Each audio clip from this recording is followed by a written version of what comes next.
رغم ان الواحد مش مخلف غير بنتين بس، لكن اوقات كتير بحب افصل كده واقعد لوحدي.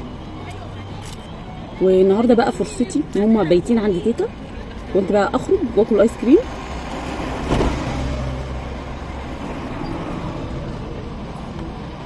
واصفي دماغي شويه، عشان احنا ولله الحمد مدرسين بداوا يبعتوا لنا عشان نحجز دروس. قلت الحق اخد لي اجازه كده يومين، عشان احنا ما صيفناش اصلا، ما لحقناش نصيف، والمدرسين باعتينها نحجز، فاحنا هنروح نحجز ابتداء من بكره باذن الله، عشان نقدر نواصل في اللي جاي. لازم نفصل، لازم اخد لي كده بريك عشان اقدر اكمل. انما هكمل على اللي انا كنت فيه في الاول؟ لا، شدة اعصاب وامتحانات وزودي عليهم الحر صعبه. لازم كده تدلعي نفسك، حتى لو كانت خروجه بسيطه، حتى لو هتفرحي نفسك باي حاجه بسيطه، مش لازم يبقى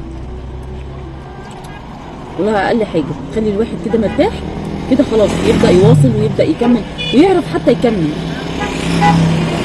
مشاكل العيال كمان مع بعضيها بتخلي الواحد كده نفسيا مش مرتاح. فهم عملوا فيا معروف وراحوا يباتوا عند تيتا، هم يباتوا عند تيتا وانا ايه، اخرج اصفي ذهني، ابقى ماشيه كده في الشارع، مش هما الاثنين قاعدين ورا بيضربوا في بعض، مش نجيب ايس كريم زي كده يعيطوا هما الاثنين، لا انا كنت عايزه كذا، لا انا كنت عايزه كذا، مع ان بنجيب لهم اللي هما لا ده بتاعها ايس كريمها احلى من بتاعي. جيب ايس كريم واكله كده في هدوء بعيد عن الدوشه. جربوا تعملوا الموضوع ده كده مع نفسكم، او اي حد متضايق بقى او عنده ضغط، عنده امشي في هات ايس كريم كده وامشي في نص الشارع وكل ايس كريم بتاعك، مالكش دعوه بحد. ناس كتير ممكن تكون بتتكسف، هاكل في الشارع، هات لي حاجه عندي، اللي دفع لي ثمن ويجي ياخده.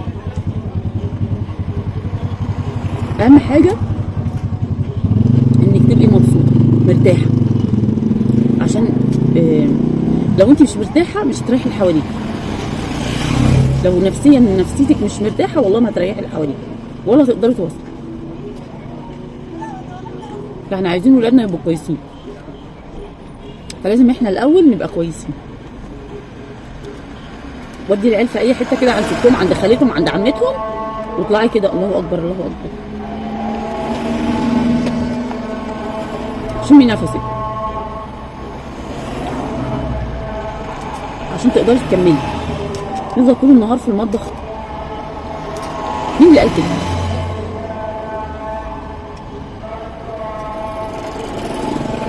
مين اللي قال ان احنا طول النهار نفضل في المطبخ في الحر اللي احنا فيه ده؟ مش عارفه.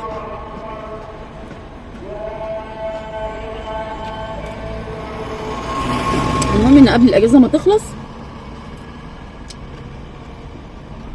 عايزاكي تخرجي لوحدك انت وجوزك، خرجي لوحدكم انتوا الاثنين كده، هاتوا ايس كريم، اقعدوا في مكان هادي، اشربوا قهوه، اشربوا شاي، المهم تخرجوا لوحدكم بعيد عن العيال، عشان بامانه بيشدوا اعصاب الواحد. سلام.